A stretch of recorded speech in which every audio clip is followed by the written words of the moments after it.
Hi friends, welcome back to my channel. So friends, ఈరోజు కేంద్ర ప్రభుత్వం అయితే మనకు ఒక గుడ్ న్యూస్ అయితే చెప్పడం జరిగింది. సో అదేంటంటే 300 యూనిట్ల ఉచిత కరెంట్ అయితే మనం పొందొచ్చు.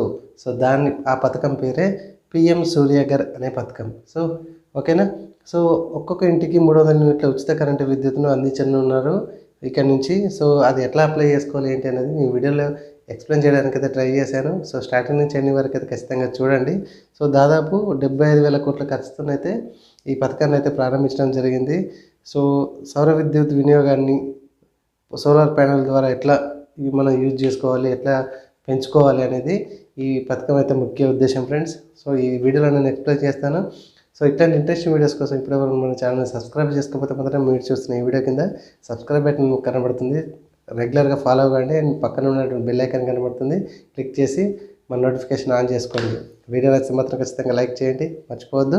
సో ఫ్రెండ్స్, దీనికి సంబంధించిన లింక్ నేను కింద డిస్క్రిప్షన్లో ఇచ్చాను, అక్కడ నుంచి పేజ్కి అయితే వచ్చేసేయండి.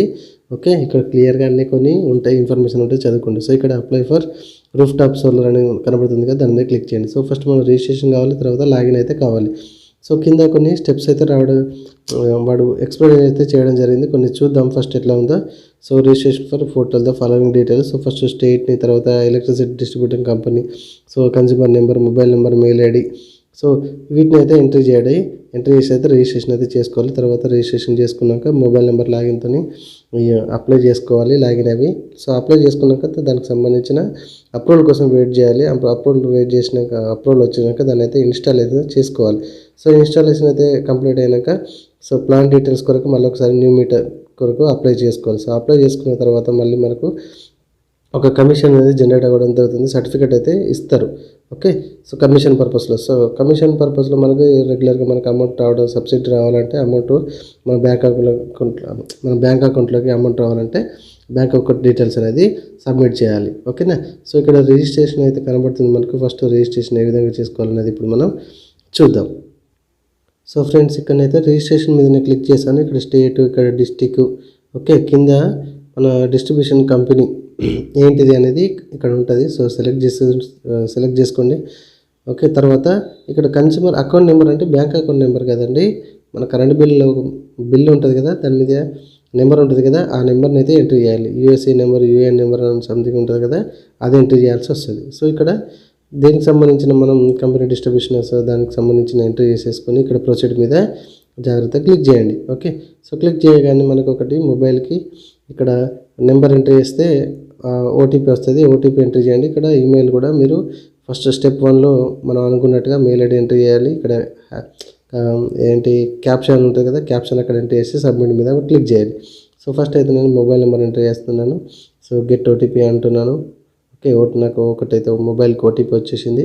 అక్కడ ఎంట్రీ చేసి సబ్మిట్ మీద నేను క్లిక్ చేస్తున్నాను. ఓకే, సో ఎప్పుడైతే నేను సబ్మిట్ మీద క్లిక్ చేయగానే అది షూర్ వాంట్ టు సబ్మిట్ అని కనబడుతుంది. ఓకే చేశాను. సో కొంచెం అయితే వెబ్సైట్ తిరగగానే మీకు సక్సెస్ఫుల్లీ సబ్మిటెడ్ రిజిస్ట్రేషన్ డీటెయిల్స్ అని ఇట్లా కనబడుతుంది. సో మళ్ళీ లాగిన్ పేజ్కి వెళ్ళి మనము ఒకసారి లాగిన్ అయితే అవ్వాలి. సో మళ్ళీ నేను లాగిన్ పేజ్కి వచ్చేస్తున్నాను. సో ఇక్కడ నుంచి అయినా పర్లేదు, ఇక్కడ ఈ పేజ్కి ఇక్కడ లాగిన్ అయినా పర్లేదు. సో ఓకేనా. సో ఇక్కడ ఏ మొబైల్ నెంబర్తో మీరు లాగిన్ అయ్యారో ఆ మొబైల్ నెంబరు అక్కడ కనబడుతున్న క్యాప్చా అక్కడ ఎంట్రీ చేసి నెక్స్ట్ మీద క్లిక్ చేయండి. సో నెక్స్ట్ మీద ఎంట్రీ చేసి మళ్ళీ మనకు ఒకటి ఓటీపీ అయితే రావడం జరుగుతుంది. అది అక్కడ ఎంట్రీ చేసేసి లాగిన్ క్లిక్ చేయండి. ఓకే, సో రిజిస్ట్రేషన్ ఫామ్కి అయితే వెళ్ళిపోతుంది. So apply for roof top solar dear applicant అని కనబడుతుంది. సో ఓకే, సో ఇదంతా ఒకసారి చదువుకొని మీకు ప్రొసీడ్ మీద క్లిక్ చేయండి. ఓకే అండి. సో ఇక్కడ ఇన్ని స్టెప్స్ అయితే ఉండడం జరుగుతుంది friends. Okay, current status, so submit application, ఇవన్నీ కూడా మీకు ఆటోమేటిక్గా మీకు వెళ్ళిపోతూ ఉంటాయి. సో మనం ఏం చేయాలనేది ఇక్కడ చూడండి. స్టెప్ 1, స్టెప్ 2, స్టెప్ 3 అయితే మనం ఇవ్వడం జరుగుతుంది. సో ఇక్కడ already name as per electricity bill కానీ, అడ్రస్ కానీ, ఓకే మీటర్ నెంబర్ కానీ ఇవన్నీ కనబడుతుంది. ఇవన్నీ అయితే మీరు క్లిక్ చేయాలి. ఇక్కడ ఎడిట్ ఆప్షన్స్ కూడా కనబడుతున్నాయి. ఒకవేళ మనం మిస్టేక్ చేస్తే అక్కడ కూడా తెలుసుకోవచ్చు. ఓకే, సో ఫ్రెండ్స్, ఇక్కడ క్లిక్ ఫర్ సోలార్ కేటగిరీ కనబడుతుంది, దాని మీద అయితే క్లిక్ చేయండి. సో మీ స్టేట్ కానీ మన కేటగిరీ కానీ అన్ని సెలెక్ట్ చేసుకోండి. సో మంత్లీ యావరేజ్ బిల్ ఎంత వస్తుందో అక్కడ రూపీస్ ప్లస్లో ఎంట్రీ చేసేయండి. సో కేటగిరీ అది మీద రెసిడెన్షియల్ ఏంటి అనేది క్లిక్ చేస్తే మీకు అన్నీ వస్తాయి. సో ఇండివిజువల్ బిల్డింగ్ దీని పర్పస్లో. సో ఇక్కడ మనకు total available rooftop area అనేది ఎంత ఉన్నదో ఒకసారి అక్కడ అందరూ కూడా ఎంట్రీ చేయండి.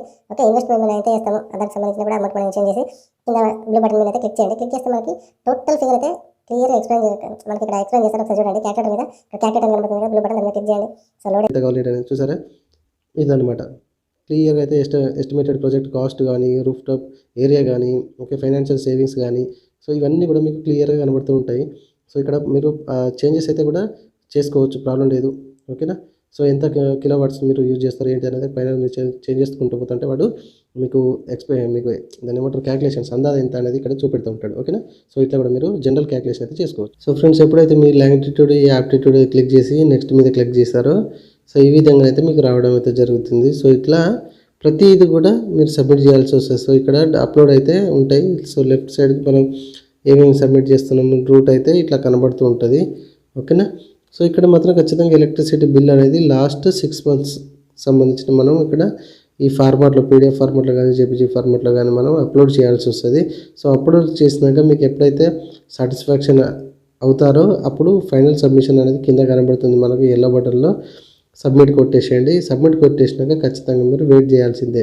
ఓకే, అప్రూవల్ కొరకు వెయిట్ చేయాల్సిందే. మనకు స్టెప్స్లలో స్టెప్ 1, 2, 3, 4, 5 ఉన్నాయి కదా, అక్కడ మనం ఇందాక దాని గురించి నేర్చుకున్నాం కదా క్లియర్గా. అదే ప్రాసెస్, పెద్ద ప్రాసెస్ కూడా ఏం లేదు ఫ్రెండ్స్. ఓకేనా. సో అక్కడ వెయిట్ చేసేసండి. వెయిట్ చేసేసినాక మనకు అప్రూవల్ కోసం వాళ్ళు ఇన్స్టాలేషన్ చేస్తూ ఉంటారు. ఓకే, ఇన్స్టాలేషన్ చేసినాక దానికి సంబంధించిన మళ్ళీ మీటర్ అప్లోడ్ కోసం కావాలి. మీటర్ అప్లోడ్ అయిపోయాక మనకు బ్యాంక్ అకౌంట్ స్టేట్మెంట్ అనేది అప్లోడ్ చేయాల్సి వస్తుంది. సో ఇక్కడ ఇది మాత్రం నేను చూపించలేకపోతున్నాను, ఎందుకంటే ఇది చాలా ఇంపార్టెంట్ కాబట్టి. సో ఈజీగా మీరు ఇక్కడ పైన స్టేట్మెంట్ అయితే మనకు స్టేటస్ అప్లికేషన్ ట్రాక్ అయితే చెక్ చేసుకోవచ్చు. మీరు ఈజీగా ఇక్కడ ఉన్నటువంటి ఆప్షన్స్ అయితే చదవండి ఫ్రెండ్స్. సో నేను పాసిబుల్ అయినంత వరకు ఇన్ఫర్మేషన్ అయితే మీకు అందించానని నేను అనుకుంటున్నాను. సో ఖచ్చితంగా వీడియో నచ్చితే మాత్రం ఖచ్చితంగా లైక్ చేసి ఫ్రెండ్స్ అందరు కూడా ఈ చిన్న ఇన్ఫర్మేషన్ అయితే షేర్ చేయండి. ఓకే. సో నేనైతే కోరుకునేది ఒకటే, ఇందులో ప్రతి ఆప్షన్ కూడా మీరు చెక్ చేయండి. స్టేటస్ ఎక్కడ వరకు వచ్చింది, ఆప్షన్ అప్రూవల్ వచ్చిందా లేదా, మీటర్ కొరకు మీటర్ అప్రూవల్ వచ్చిందా ఏంటి అనేది పూర్తిగా ఒకసారి మీరు రెగ్యులర్గా ఫాలో అవుతూ ఉండండి, వెబ్సైట్లో లాగిన్ అవుతూ. ఓకేనా. Thank you friends, thank you very much.